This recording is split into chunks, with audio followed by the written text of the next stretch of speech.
Hey guys, it's Katie here with Life in the Mundane, and today we're going to be talking about something you guys were asking me about. I had so many people comment on my video about what are we changing from last year, what did we not like about last year that we're going to do differently this year. And one thing I mentioned was, how do I help my kids have independent activities outside of their school curriculum that are supplemental? How do I help them do that where they have something to do while I'm working with another child, so they're not constantly either running off and I'm having to gather them back, or they're not constantly asking me, what's next, mommy? They can go to their basket or drawer or whatever of activities and have independent things ready to go. So people wanted to know, how did I do that? Or how do I plan on actually practically implementing that? What kinds of stuff do I put in it? And how am I gonna regulate it, or how often am I gonna switch those things out? So today we're gonna address all of those topics here in this video. So let's get started. So if you didn't see my video before, you guys can check it out. I will drop links to it down in the description and in the iCards above.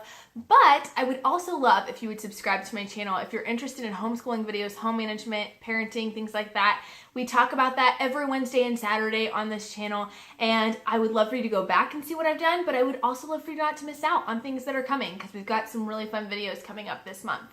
So let's talk about these bags. So what I have, if you guys have seen my homeschool room tour or my homeschool area tour, we don't have a designated room, I have those tiered drawers, and I have a drawer for each subject that my kids do, and they have all their books and supplies in there. But the bottom drawer is called their My Box drawer, and their My Box drawer is activities that they can do independently. That's where these activities are going to go. There are 4 bags. I found an awesome deal, and I will drop it down in the description on these great mesh zipper bags that are really sturdy, and a big set of them on Amazon, and they had 5 different colors, and they had 4 pouches each, so 20 bags all together. And so that was perfect because I have 6 kids, but 5 that'll be actually doing things out of these activity bags. And so I figured these bags are perfect, because then if I throw a bunch of independent activities in there, they're not going to know what goes with what, and I'm not going to know what they've used and what they haven't, and things are going to get strung all over our house. So each kid has a color. We color code all of our kids. And so green is my younger daughter that is homeschooling. I'm excited to show you guys kind of what are in these, but the idea is they have 4 pouches, so they always have options. They can choose and pick, I don't care. They can do some of these activities, they can do multiple times. And so they want to use it over and over again to get better at it. Other ones are one-time use. So even if they've used up the one-time use ones, they've still got 3 other options that they can go to. And they'll have those for however long. As far as how often do I plan on switching them out, it honestly depends. I will just pay attention and note, have they done all of the activities in their thing, more than once? Probably will change them, I won't change them any more frequently than once a week. But I'm thinking, honestly, probably every couple of weeks or so. But we'll just play it by ear and see how often they use it. But I just want to show you a few of the things that we have in the bags. I have a file folder crate of paper and different printouts and supplies that I will use to replenish this. And then I also have different manipulatives and fun hands-on learning things that are in my school closet. And then downstairs, I have a whole shelf of resource books that I'll also use. You guys will see how I use that here. So here for my daughter, who is 1st grade, I have gotten, it's a coloring book, but instead of giving her the whole coloring book, I've given her a couple of pages to work on color by number. I've also given her the color pencils that she's gonna need to complete the color by number. Now, because there are 2 papers, a picture on each side, there's 4 pictures all together, there's a lot of different colors. So it's still gonna give her the ability to identify colors and pick out the right one, but I'm not giving her a box of 54 color pencils to pick through. This also ensures that she will for sure have the colors she needs. And then I just took it, she's still, my 1st grader has some special learning needs, so we're still really early in on the reading, and so she still doesn't have all of her colors exactly down. So I just went through and I just colored pencil, gray on where it says gray and red where it says red. So just doing things like that, steps like that I know if I don't do this, then all of a sudden it becomes, Mom, which one is yellow? Which one is this? Which one is that? So thinking ahead, just putting that in there and giving her everything she needs for it is gonna give her the perfect quiet time activity to work on that number, that color recognition, working on seeing those words and understanding their meanings. And so I'm excited to do that with her. I've also got, in this one, I've got an Usborne dry erase book working on first letters. So I put the dry erase pen and the book in there. This one is fun. It is just, again, a printable. A lot of these are just ones I've gotten offline over the years and I've kept. But I put it in a sleeve protector to give it a little bit more durability. But it's roll the dice and color a space above the pictures that matches the number. So I put a dice in there. She's gonna roll it, and if it lands on a 3, she's gonna either check off or color in with the dry erase marker the 3, and she's gonna graph them and work on which one did she roll the most and the least. And so it's such a great independent activity that they can do on their own and helps build those skills. And she can do that over and over again and get different results each time. So those are a few of the things that I have for my first grader. For my third grader, I have this didn't quite fit in there. Most everything I found fit in there, but this is a magnetic US map. So I put all the pieces to it in here because the board was a little too big for it. But she'll know that these two go together, and she can work on putting all of the states where they go and working on that. We also love Scholastics books and love to order books there, and so I love to get the books on tape. Oops, it's upside down. So we have the Nutty Nut Chase. And so I have the book and the book on CD. She can put it in her CD player upstairs and listen to it while she's flipping through the pages. And we have a whole bunch of these that I just have in that file box that I can pull out and add to anybody's at any point. This is another fun one. It's a math worksheet for her. But it has, again, printable that I got offline randomly somewhere. And it says directions. Give 2 players 6 or 8 chips. So I've got the little playing chips. Roll 2 dice and find the sum. So they're going to add up the 2 numbers on the dice, and they're going to place a chip on the sum. And the first player to get 3 in a row wins. So it's kind of like a math tic-tac-toe kind of thing. And so these again, so this one, there are occasionally ones that they do require a partner, but it's not that uncommon that I have more than one kid that is waiting for something to do. And if I don't, and it's just them, they can pick one of their other pouches. That's the beauty of having some choices there. For my 4th graders, I showed this in my homeschool room tour, but we have a bunch of these National Geographic Kids magazines that are so fun. When they were little, they got them and they would flip through. I got in a Groupon for it one year, and they would flip through and they would look at all the cool pictures, but now they're old enough to read. So I want them to go through this magazine. I want them to pick out a couple of fun facts and write them down on this note card for me and put it back in the bag.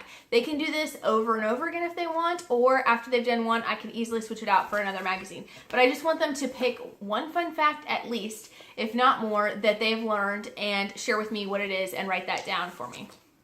For another child, I've got this fun left-right game, left-right-center game, and so they're rolling dice that tell them which direction to put their chips. Again, this is one they'd have to play with more than one person, but this is a great way to just have a fun educational game that they can use.